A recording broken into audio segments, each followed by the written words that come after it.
मालिक को प्रणाम। अभ्यासी भाई बहनों को मेरा सादर नमस्कार। सहनशीलता के आगे का भाग मैं प्रस्तुत कर रही हूँ। ऐसा अभ्यासी मालिक के आध्यात्मिक कार्य में शारीरिक या मानसिक किसी तरह की रुकावट पैदा नहीं करता और इसलिए वह सही साधक होता है। इस बात पर जोर देने के लिए गुरुदेव ने एक और उदाहरण दिया है। वे कहते हैं कि बढ़ई एक लकड़ी के लट्ठे में से जो चाहे बना सकता है, परंतु अगर उसे एक कुर्सी दे दी जाए और कहा जाए कि इसमें से कुछ बनाओ तो वह बेचारा क्या कर सकता है। एक लट्ठे पर काम करने में उसे पूरी आज़ादी रहती है। वह उसमें से पहले से सोची हुई वस्तु बना सकता है, परंतु कुर्सी में से कोई चीज़ बनानी हो तो बहुत सारी कठिनाइयाँ खड़ी हो जाती हैं, जिन्हें दूर करना अक्सर असंभव हो जाता है। एक बार इसी विषय को स्पष्ट करने के लिए गुरुदेव ने एक तीसरा उदाहरण दिया। जब हम डॉक्टर के पास इलाज कराने के लिए जाते हैं तब क्या करते हैं, वह जो भी कहता है सब मान लेते हैं। उसके दिए हुए नुस्खे के मुताबिक हम दवा लेते हैं और परहेज भी करते हैं। अगर चीर फाड़ ऑपरेशन आवश्यक हुई तो हम उसे भी मान लेते हैं ताकि वह हमें बेहोश करके हम पर ज़रूरी चीर फाड़ कर सके। अगर हम चाहते हैं कि डॉक्टर हमारी मदद कर सके तो हमें ये सब करना पड़ता है। क्या ये डॉक्टर की पद्धति और इच्छा के सामने समर्पण नहीं है? क्या हम इसकी पद्धति में शंका कर सकते हैं? क्या हम पूरी तरह सफलता का आश्वासन गारंटी मांग सकते हैं? बिना इन सब के हम डॉक्टर की इच्छा के सामने समर्पण करने के लिए तैयार हो जाते हैं। तो फिर ऐसा ही रवैया हम आध्यात्मिक जीवन में क्यों नहीं अपनाना चाहते? इसमें तो हम पहले से ही बहुत सारे सबूत मांगने लगते हैं, जैसे ईश्वर के अस्तित्व का प्रमाण, पद्धति की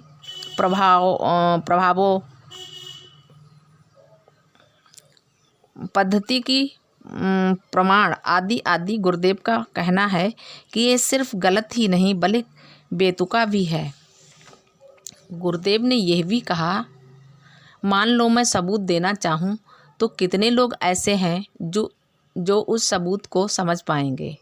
देखिए, आप किसी वैज्ञानिक से उसके कुछ अमूर्त विचारों को साबित करने के लिए कहें तो उसके दिए हुए सबूत को कितने लोग समझ सकेंगे। जितने उच्च स्तर का काम होगा, विषय को समझना उतना ही मुश्किल होगा। इसलिए हमें पद्धति को आजमा कर देखना चाहिए। ऐसा करने पर हमारा अपना अनुभव ही अंदर से हमें उसकी प्रभावशीलता का सबूत दे देगा। गुरुदेव जब सहायता और मार्गदर्शन की पेशकश करते हैं तो इसमें एक बहुत ही ज़रूरी बात ध्यान देने लायक है। वे अभ्यासी के पिछले सारे कामों और विचारों को भुलाकर केवल अभ्यासी की इच्छा या चाहत की बात करते हैं। ऐसा क्यों? क्योंकि वह तो अतीत बन चुका है। अभ्यासी अपने अतीत के बारे में कुछ नहीं कर सकता। हम आज जो भी हैं वह हमारे पिछले कर्मों की देन है, परंतु अगर हम मान बैठे हैं कि अपने भविष्य में भाग लेने वाले हम मूक और असहाय इंसान हैं तो ऐसा नहीं है। अतीत हमें वर्तमान तक ले आया है, इसके आगे कुछ भी करने की क्षमता उसमें नहीं है। भविष्य वैसा ही होगा जैसा हम वर्तमान में उसे बनाने के लिए कोशिश करेंगे। इसलिए अभी यानी वर्तमान में अपनी ज़िंदगी का ढर्रा बदलने से भविष्य भी बदला जा सकता है।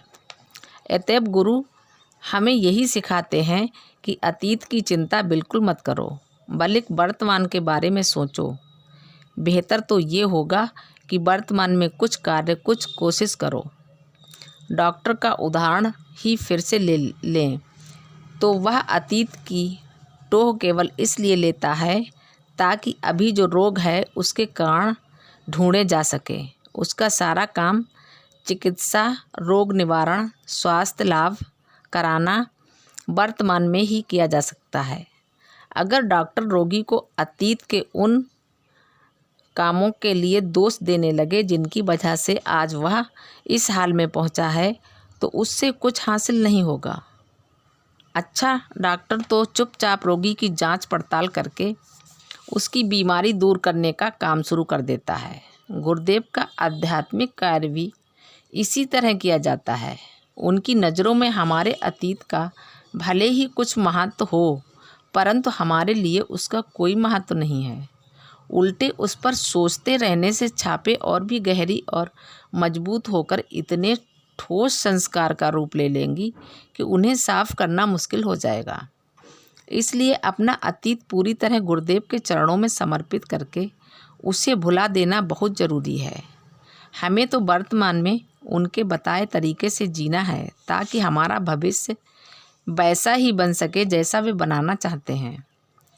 वे सारी चीज़ें जो हमें अच्छी लगती हैं और जिन्हें हम पाना चाहते हैं, उन्हें कूड़े के ढेर पर फेंक कर हमें नए सिरे से जीवन की शुरुआत करने के लिए कहा जाता है। ऐसा जीवन जिसमें हम मानव शरीर में कैद निर्जीव आत्मा को लेकर इंसान के लिए सुलभ उच्चतम लक्ष्य को पाने की चाह के साथ गुरुदेव के सामने पहुंचते हैं, तब तुरंत ही चमत्कारिक रूप में ऐसी मानवीय बिरादरी का निर्माण करने की संभावना पैदा हो जाती है जिसमें हमसे सिर्फ इंसान बने रहने की उम्मीद की जाती है। इंसान के द्वारा अपने चारों ओर खड़ी की हुई सत्ता, संपत्ति, पढ़ाई लिखाई, प्रतिष्ठा आदि की झूठी इमारत को जिस तरह से गुरुदेव गिरा देते हैं, उसी तरह हमें भी उन बातों को अपने स्वभाव और मानसिकता से निकाल फेंकना है। वे जो करते हैं वही हमें भी करना है। जिसे हमने निकाल कर बाहर फेंक दिया है उसे हमेशा हमेशा के लिए नष्ट करना है। इस तरह सारी मानव जाति के प्रति और इकाई स्वरूप हर मानव के प्रति सहनशीलता की ये भावना विकसित होने लगती है और हमारे व्यवहार में उतर आती है। संपूर्ण मानव जाति को अपने इस मौलिक स्वरूप में बदल देने के इस महान कार्य में हमें गुरुदेव की असीम कृपा और उनके ईश्वर तुल्य रूप के दर्शन होते हैं। ये उनके दिव्य ज्ञान की सबसे बड़ी देन है। मालिक को प्रणाम। सभी बहन भाइयों को नमस्कार। धन्यवाद।